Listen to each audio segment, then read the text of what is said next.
little weird seeing the city go up in flames again. Yeah. Again? Well, it seems like every couple of years people want to destroy Los Angeles, don't they? Yeah, I guess so.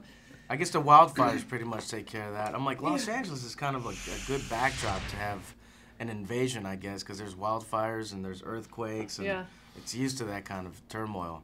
Right. Yeah, but it's a good action movie. I'm like, it's, you know, from beginning to end, there's like action, action, action, action, action, which is cool. I mean, the script was like that, and I think it turned out better than I thought it was going to turn out. Right. Well, the alien invasion is almost a genre unto itself.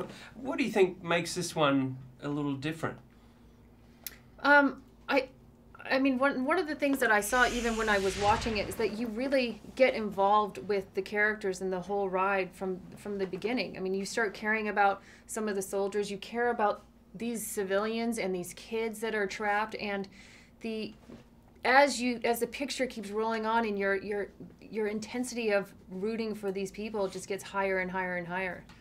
Whereas in some of the other action films, you're like, okay, you're watching it from afar, but not really involved with the journey. Yeah, I think you really get to care about, you know, and like some of the characters. It's funny.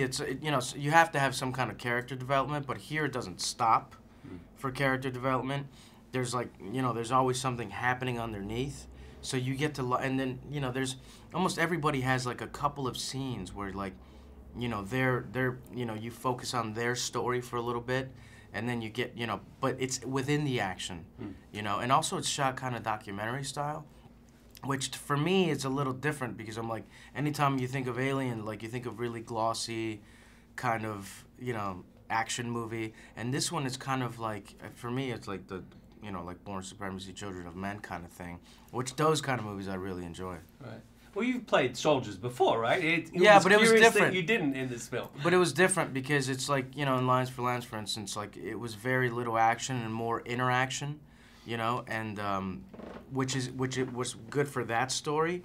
Here, like, you know, we're civilians and we're in the deep of it, and we're just trying to survive as best as possible. Yeah. And then you have the military. That's, you know, they have their game plan. Right. And Bridget, you too, if I recall, you've done Battle Against Robots before too. I have done that. Yeah. So, you know, it's fun to be a part of this kind of movie where you have a lot of action and in using green screen. But we had the luxury of actually shooting on top of a highway and having it made into an entire set with, you know, the explosions and the burnt out cars and the bus and tanks and everything like that. So we had a lot of physical things to work off of. Right. And what are your thoughts on aliens and invasions? I don't know if there's always a possibility. I think that's why, like, I think a movie like this works, because it captures people's imaginations. Like, there's UFO sightings, you know, other people in other countries, like, you know, claim to have seen them. So, like, who knows? It could possibly happen. Maybe. I think it just also, it reminds you on how incredibly vulnerable we would be. You know, I mean, we all have borders in some sense, you know, whether we're in Europe or America or whatever, and you have you have your awareness of who's around you on your borders, but coming from up there from a different planet, you have no idea.